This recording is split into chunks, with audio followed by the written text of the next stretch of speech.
Hi అందరికీ. ఈరోజైతే Ugadi full vlog అయితే తీద్దామనుకున్నాను, కానీ అస్సలు కుదరలేదు, పని సరిపోయింది. సో మినీ వ్లాగ్ అయితే చూసేయండి. మార్నింగ్ లేవగానే పొయ్యి అంటించి వేడి నీళ్ళు పెట్టేశాను. తర్వాత వాకలు కడిగేసి హ్యాండ్ బాత్ చేస్తాను. మామిడాకులు అయితే మా హస్బెండ్ కట్టారు. చింతపండు అయితే నానబెట్టుకున్నాను ఉగాది పచ్చడికి, పులిహోరకి. పప్పు అయితే గ్రైండర్లో వేస్తాను.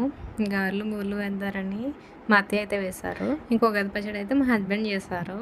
సో నేనైతే బూరెలకు ప్రసాదం పరమాన్నం అన్నీ చేశాను. ఇవన్నీ చేసేసి ఇచ్చేస్తే మా హస్బెండ్ అయితే పూజ చేశారు. ఈరోజు ఇంటి యజమాని చేయాలి కదా అని నేనే ఫోర్స్ చేస్తే చేశారు, లేదంటే అస్సలు చేయరు. పూజ అయిపోయిన తర్వాత మళ్ళీ సెకండ్ టైం మళ్ళీ ఉగాది పచ్చడి అయితే చేసుకున్నారు. ఆల్ ఫ్రూట్స్ అన్ని మిక్స్ చేసి. ఇదైతే టేస్ట్ మాత్రం చాలా బాగుంది. ఇంకా నెక్స్ట్ మా పెద్దోడైతే తులసం దగ్గర అయితే దండం పెట్టుకున్నాడు. పూజ అంతా అయిపోయిన తర్వాత లాస్ట్ లో చింతపండు పులిహోర చేశాను లంచ్ కి. ఇంక ఇప్పుడైతే ఉగాది పచ్చడి అయితే టేస్ట్ చేశాను. నాకైతే ఫస్ట్ పులుపు అయితే తగిలింది, మ్యాంగో. ఈ రోజు మీరేం స్పెషల్స్ చేసుకున్నారు కమెంట్ చేయండి. వీడియో నచ్చితే లైక్ చేయండి. అందరికీ ఉగాది శుభాకాంక్షలు.